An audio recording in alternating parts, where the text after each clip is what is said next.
he has an eclectic style in terms of writing. There's so much there. If I was to recommend anything, Big Sur Moon is definitely on top of that list. Obviously, if you listen to Spotify, just to scratch the surface, this is Buckethead. That is a great playlist. But quite frankly, today I'm going to recommend his latest release, his latest Pike, which is called Healing Inside, Outside, Every Side. Now, this is quite a non-committal album, because what you'll notice immediately is there are 6 songs on it. Not many at all.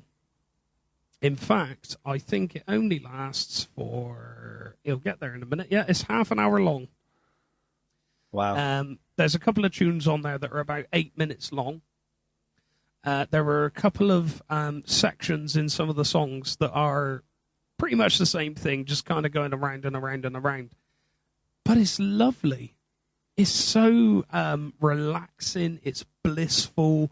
It's just very emotional in a lot of ways. It's very evocative of like sad feeling, but then like euphoric.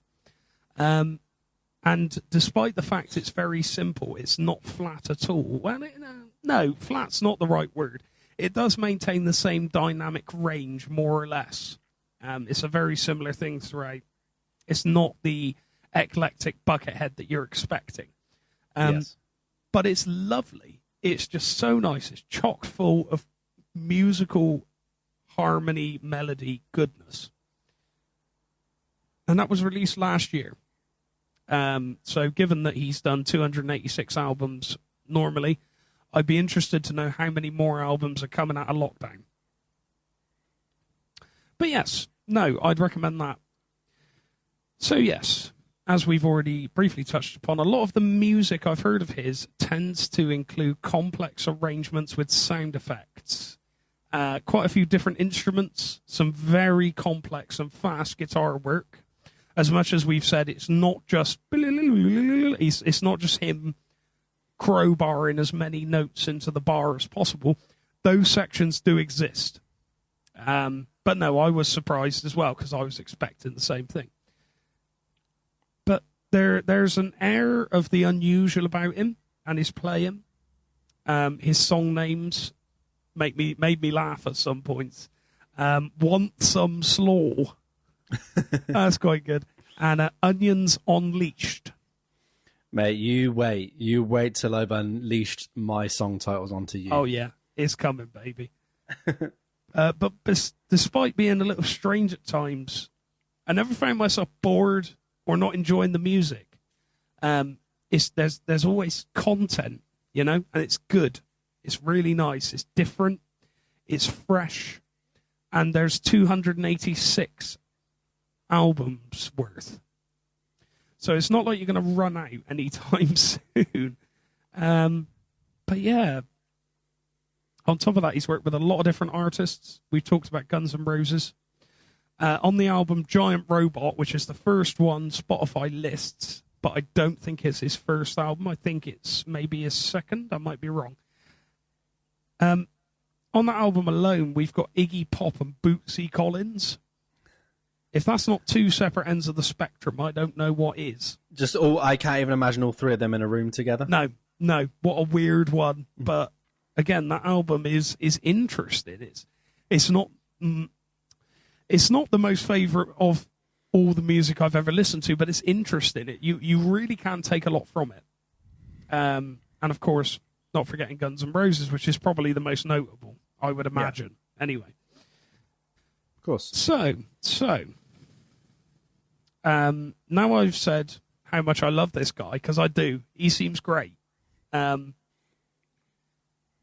going to talk about an issue I found, and it is the most glaringly obvious issue. And that is, where the hell do I start with this? Where do I start? Where do I begin? And it's so easy to say at the beginning. It is impossible to listen to 286 albums in a week. And I'm not saying I've tried it, because I haven't. I kind of got overwhelmed by the amount of content he has. because there's so much. You don't want to, like, imagine if he had a lull in the 90s and all of his music was kind of the same, but he was going through that phase, you know? Maybe he didn't want to make music that was listenable or something like that. And I listened to that and went, this is crap. Hate it. He's rubbish. And I knew nothing about Buckethead, and that's now my view of Buckethead, that album. That is an issue I can see.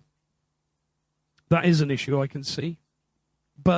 what I listened to, I enjoyed, obviously. Now, even for older fans of his, it must be difficult to remember all of the stuff he's ever done. Now, obviously, me and Marv being music nerds, there are still points where I go, oh, Marv, you know that tune? And you'll go, yeah, sort of. Can you remember what it's called? No, not really. And that's off of artists that have 5 albums. Yeah. 286, like, what am I going to do? I'm going to have to get a reference book. Yeah. Like, I think it's like library stuff, isn't it? It's just like, it's in row A, subsection B, 257.F4. Literally. Line this, word this, etc., etc. Yeah.